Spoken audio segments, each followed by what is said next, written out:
Are we feeling better, worse, or the same about Michigan State's season after just one game on the year? Also, Mel Tucker spoke to the media, and I'm sorry, guys, but Keon Coleman is making us talk about him, basically. Let's go. You are Locked On Spartans, your daily podcast on the Michigan State Spartans, part of the Locked On Podcast Network, your team every day.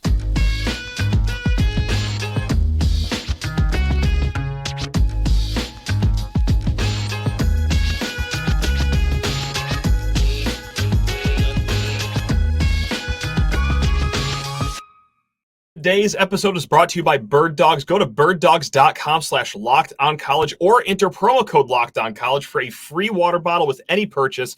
You won't want to take your Birddogs off, we promise you. And I have not taken off my smile from the celebration of Friday night's win over Central Michigan at Spartan Stadium. That's right, suck it, Chippewas.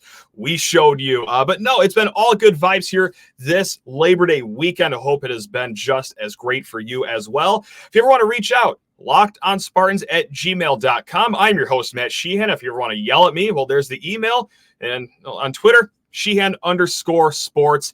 It's a hoot and a half on there. Before going any further, please rate, review, and subscribe, especially if you're in a good mood today. You want to smash that 5-star rating. Go ahead. Don't let me stop you. All right, let's get into the show here. And I'm basically using a co-producer for this show. And it's a friend of the program. He goes by the name of MSU Chief of Propaganda on Twitter, Odell Brettham Jr. He's been on this program many a time. Great guy. Love my man Brett. Very simple question, though, but important question and really getting the pulse of the fan base. He writes, how are you feeling about MSU football after game one? Better, worse, or no change? 2018 people voted. So that's a pretty healthy chunk of the fan base right there. No change at 43.8%, better 35.2%, and worse 21%. So no change, eking out to a small victory by a nose there, better just behind. And then it's not like worse was 40 lengths behind in this hypothetical horse race that I'm now making this.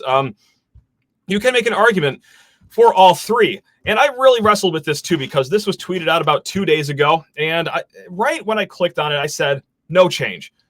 And then a day goes by, and then a day and a half goes by. And you know what, guys? I swear I'm not looking at this through my green tinted sunglasses, and you know where I'm going with this.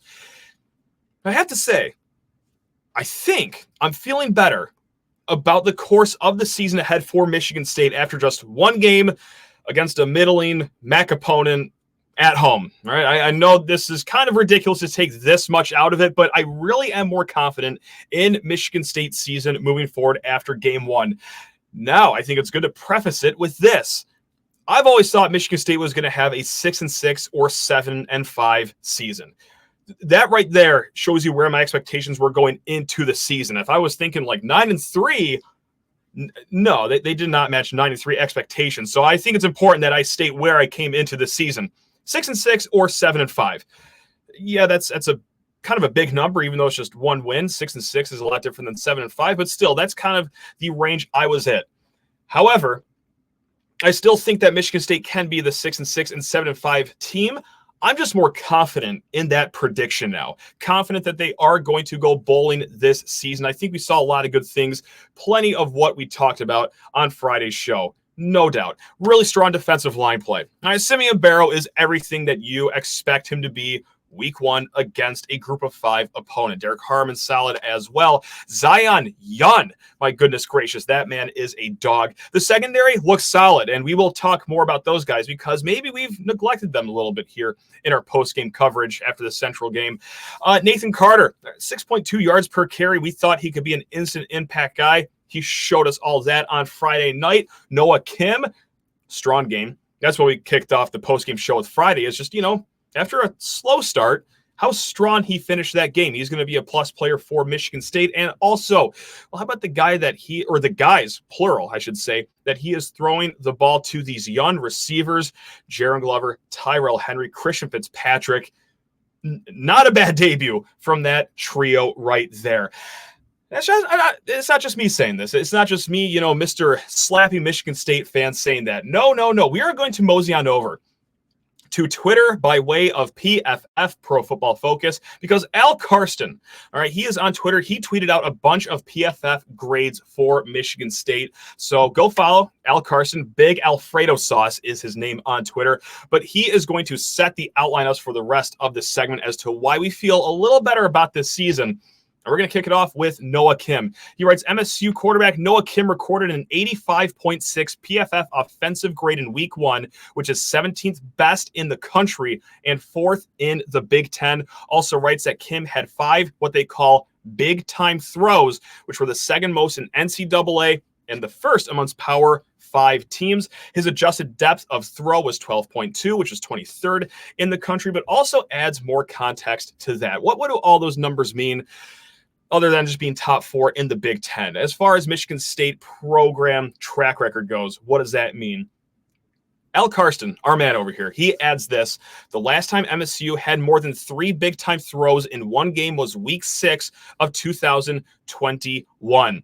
Go ahead, jog your brain, try to think of what game that was. I have the answer. It was the air raid game in Piscataway when Jalen Naylor had 800 yards and 17 touchdowns against Rutgers. It's been that long since there are that many big-time throws. Now, what's a big-time throw? The way Pro Football Focus defines it, it's a combination of depth of throw, precision, timing, all that stuff. These are the guys that watch the games. These are football experts. They grade the games, and they love what they saw from Noah Kim. But best of all, not just Noah Kim over at PFF. Al Karsten writes, MSU had 3 wide receivers graded in the Big Ten's top 10 in overall wide receiver grades. Tyrell Henry, 4th best in the Big Ten with a 79.8. And then Christian Fitzpatrick and Jaron Glover were both 9 and 10. Not a lot of catches from those guys. Actually, the top pass catcher for the week was Jalen Berger with just 4 catches, but that's to be expected, as there's a lot of parity in the wide receiver room still, with a lot of guys competing for snaps. But safe to say that Jaron Glover, he made his catches count. Christian Fitzpatrick made his 2 catches count with 70 yards. And then Tyrell Henry, I mean, with that one-handed grab in the end zone, it's safe to say that's probably worth 20 points in Pro Football Focus. That is a big-time catch from Tyrell Henry. We're going to give love to the offensive line here as well, because there was 2 offensive tackles that placed in the top 10 of the conference as well. Spencer Brown, 75.1. Ethan Boyd, 69.9 as well. And then we are going to switch sides of the field really quick. Jacoby, Windmon, still shining, all right, on defense early on in the season, just like he did last year, except obviously different position, playing linebacker now. Al Karsten writes, MSU linebacker Jacoby Windmon recorded an 83.6 PFF defensive grade in week 1, which was the 6th best linebacker grade in the country and numero uno in the Big Ten. Tops in the Big Ten. 2 defensive stops, 1 snap, no completions allowed. Just did great on running defense, like how we expect our linebackers to do between him and Cal Halliday. It's all gravy here from PFF. So with that said, I mean, I know Michigan State still has a tough schedule coming up ahead, because there's some bad news here. Washington, they looked every bit of unstoppable on offense that you could possibly look against Boise State. I get it, another Group of 5 team, but we know what to expect with Michael Penix and his stable of receivers over there. Ohio State, I get it. They did not look great on offense. Didn't look too flashy against Indiana. However, their defense still looks incredible, and I think that's something that's overlooked by a lot of State fans, myself included sometimes, is, we get dummied on defense against the Buckeyes. These games are 56-0 at halftime, it feels like.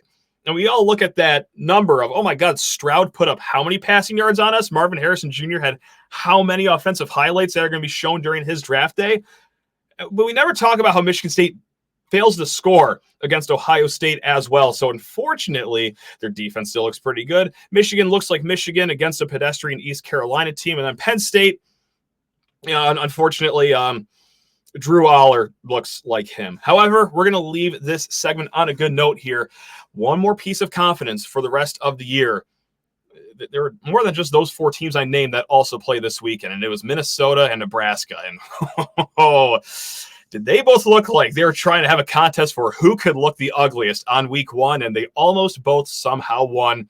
both teams on Michigan State's schedule. Wasn't feeling too great about that Minnesota game. It is on the road. And let's not get it twisted. I know that teams can look different, weeks, months down the line from what they look like in week one. But that's a good place to start for the Gophers and the Huskers if you're a Michigan State fan who has both those teams on the schedule. Gang, we will be back here in a hot second. Just need to talk your ear off about Bird Dog shorts, the best shorts and pants in the game. Let me tell you about my Friday. Wake up, go golfing. All right, it is fantastic. I go tailgating. I go to the game. I wake up Saturday. I go to the farm with the little tyke. I do some errands, and you already know where this is going. I did it all in the Bird Dogs. It was fantastic. They are the most versatile short in the game, and as great as you feel wearing the Bird Dogs. And yes, of course, I got the ones with the liner on the inside. It's like wearing a compression short 24/7, but not one that's too tight. As good as they feel on you, you are going to look even better. They are appropriate for golf, for playing in the water with your little tyke, or taking a swim, or doing some errands, or just chopping a tree down. Do whatever you want to do in your Bird Dogs, but don't go without smashing in this promo code before you make your order. Go to birddogs.com/lockedoncollege or enter promo code lockedoncollege at checkout. That's all one word for a free Bird Dogs water bottle with your order. That's birddogs.com/lockedoncollege for a free water bottle at checkout. You will not want to take your Bird Dogs off. We promise you.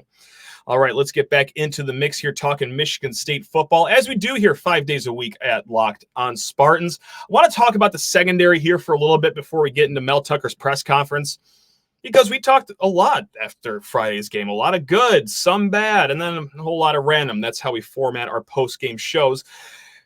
Really did not hit on the secondary as much as I should have. So I would like to apologize to the Spencer family, the Gross family, the Brantley family, the Tatum family, just really anyone that is tangibly related to anyone in the secondary, because, they did have a really solid game on Friday night. Yes, they let up the passing touchdown in the first half, maybe miscommunication, but it was touchdown. Not touchdowns, plural, so which was very exciting here for us Spartan fans. But let me tell you something.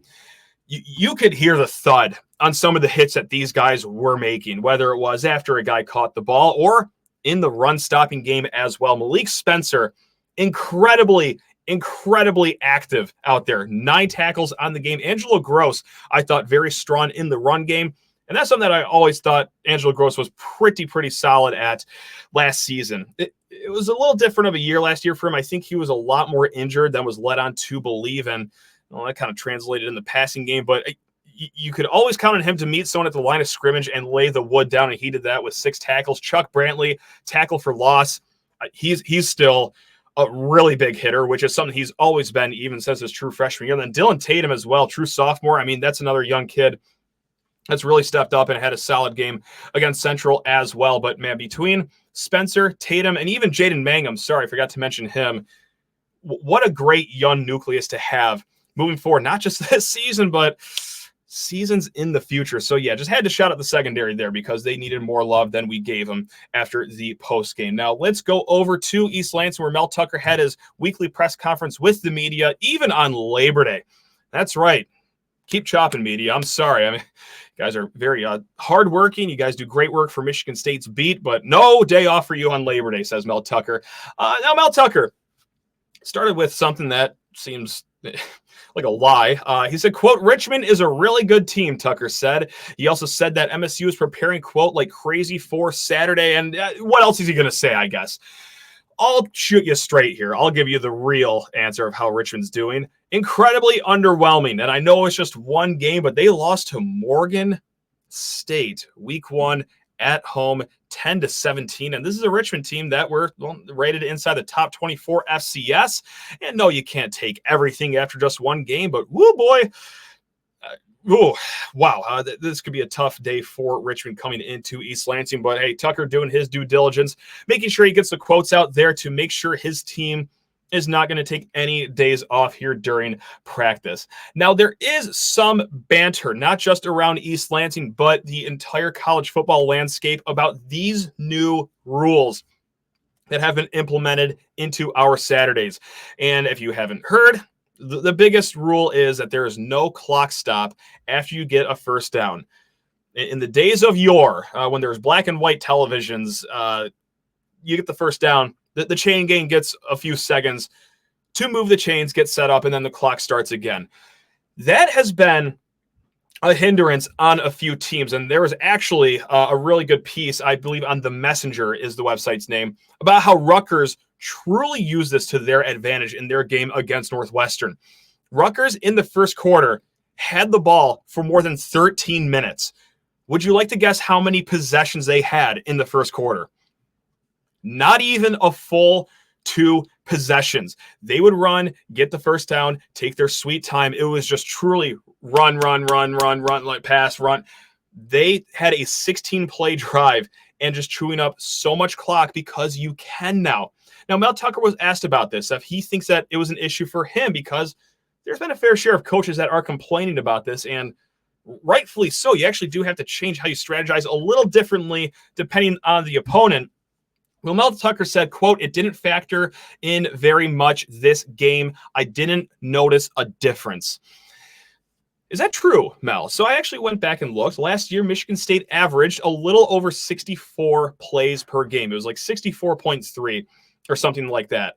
On Friday, how many plays did Michigan State run? Well, would you look at that? It's 64.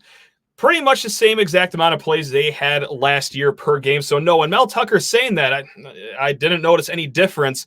He's being incredibly truthful. Now, last year, Michigan State's opponents, they had 71 plays per game on average. Friday night, the Chips just had 66 plays, so nothing too drastic. And of course, this is the smallest sample size possible of just one game. But that is something interesting to see throughout the season, and you might see it with some teams that are underdogs, just trying to keep the ball as long as possible and just run immediately at the start of the game as if you're trying to chew off clock at the end of the game, because that's just what the rules allow now. Now, why are these the rules?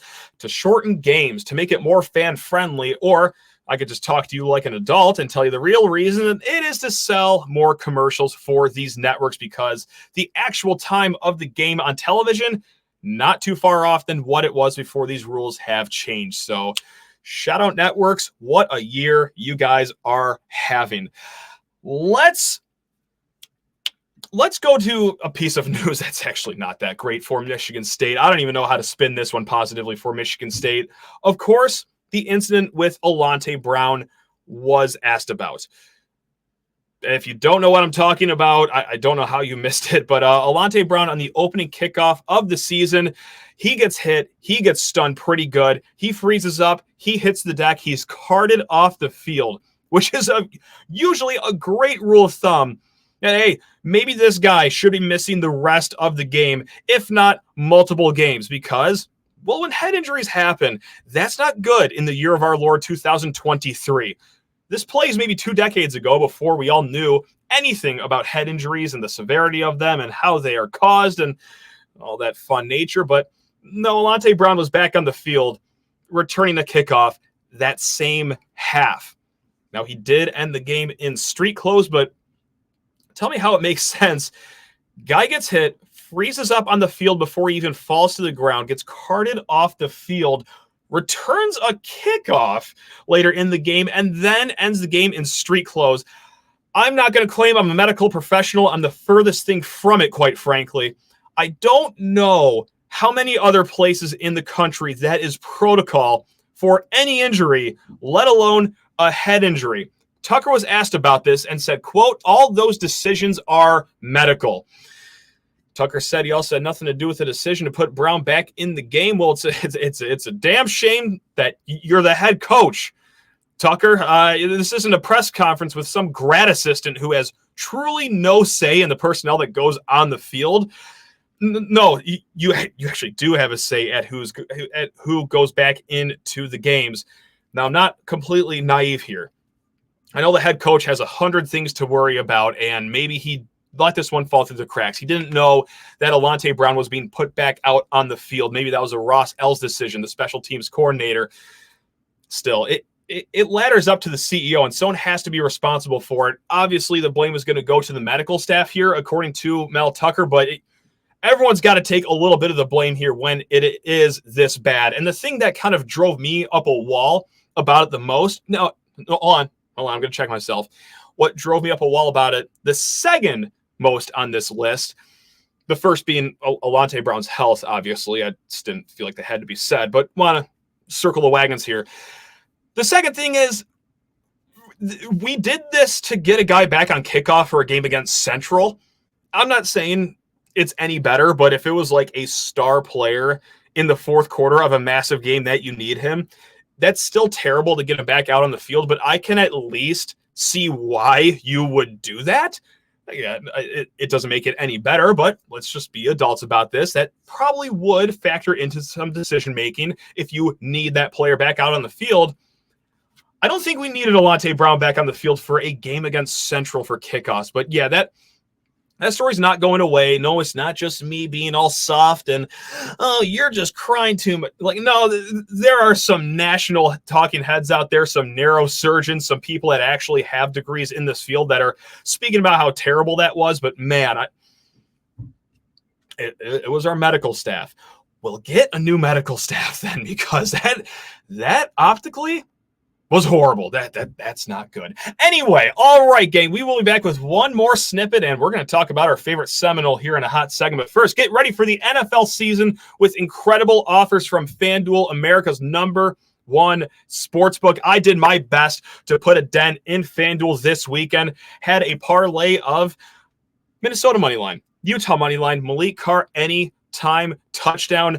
Gave some of it back in the LSU game last night, but that's okay. We are still having a great time with FanDuel, and you can have a great time too, because right now, new customers can bet $5 and get $200 in bonus bets guaranteed. Plus, all customers who bet $5 will get $100 off NFL Sunday Ticket from YouTube and YouTube TV. Go check it out. Hey, we got a no sweat first bet for the NFL season coming up. Kicking off Thursday. Go Lions, by the way. Now is the best time to join FanDuel, guys and gals. The app is super easy to use, and you could bet on everything from spreads, player props, do the same game parlays. Just have yourself a good time. Go visit FanDuel.com/lockedon and kick off the NFL season with an offer you will not want to miss. It's FanDuel, official partner of the NFL. All right. I told myself I wasn't going to do this year. And by this, I mean, talk about Keon Coleman, Peyton Thorne, Eli Collins, which, by the way, he led Oklahoma State in carries. He had 8 carries. He had a touchdown. Good for him. Not who we're going to talk about this segment, though. I said that we were not going to talk about Keon Coleman. They're gone. All right? They're no longer Spartans. This is Locked On Spartans, not Locked On Seminoles, not Locked On Auburn, although those guys do incredible work at their stations. And then I'm watching the game Sunday night because that's the only game on. I'm never going to go seek out a Florida State game or an Auburn game. But when it's the game of the weekend, Florida State at LSU, you're damn right I'm going to be sitting down and watching that. Keon Coleman, 1 touchdown. I'm like, okay, he's probably going to have double-digit touchdowns this year. Who cares? Like, it is what it is. The second touchdown happens. It's like, okay, now people online are starting to, perk up a little bit. We're starting to have a dialogue here. Whatever. Odds are he was going to have at least 1 multi-touchdown game this year for Florida State. And then, God bless America, he has a 3rd touchdown in the game. And all 3 touchdowns looked like NFL plays, just catching the ball and just running like a gazelle to the end zone, mossing someone in the end zone as well, making big NFL catches. And it's like, well, son of a... We're going to have to talk about it, because what was all the talk on MSU Twitter on Sunday night? It was Keon Coleman, and Mel Tucker spoke about this as well. Quote, "I was happy for Keon last night. He did a nice job." And also, quote, "I'm always pulling for him." Well, that makes at least one of us, Mel. I was interested to see how I was going to feel watching Keon Coleman. And, man, that first touchdown, okay, good for him. That second touchdown, well, what the hell? This actually sucks right now. Now, I'm not a monster. I hope he does have, a fine year. I hope he goes off to the NFL and lives off his dreams. By all accounts, nice kid here in East Lansing. But, yeah, as a State fan, you best believe I am a little salty seeing that. Now, there was so many angles taken on MSU Twitter, like who to blame for him leaving, or, what this team could be with him. It's safe to say Michigan State would be a better team with Keon Coleman. How about that for hard-hitting analysis right there? But there was some blame being put on guys like Jay Johnson or just MSU for not keeping him in the program and we've talked about this during the offseason, and I'll just reiterate it right here. Based on what I know from a few different sources in the know, this isn't just one person who knows someone who cleans the towels at the football facility. No, Michigan State had an offer, NIL offer on the table that was either matching or above Florida State's offer.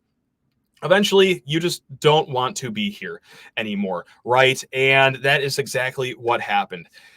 Now, unfortunately, this is what twisted the knife on Sunday night. And I'm not going to let it come from my mouth because I want you guys to like me still. I don't want anyone to be upset at me.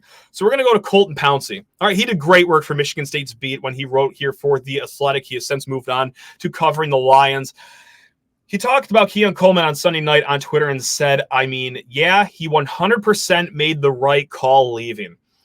And I think that's what really stunned, at least me, maybe you. That's what made us the most upset on Sunday is the realization that, yes, son of a gun, that was actually the right, that was the right call for Keon Coleman, unfortunately. Go to a top 10 team where they have an offense that really suits your game with a proven quarterback that you know is already off the bat going to be in the Heisman conversation. And God, keep having games like that, and maybe you could have that as well, and also compete for a college football playoff berth.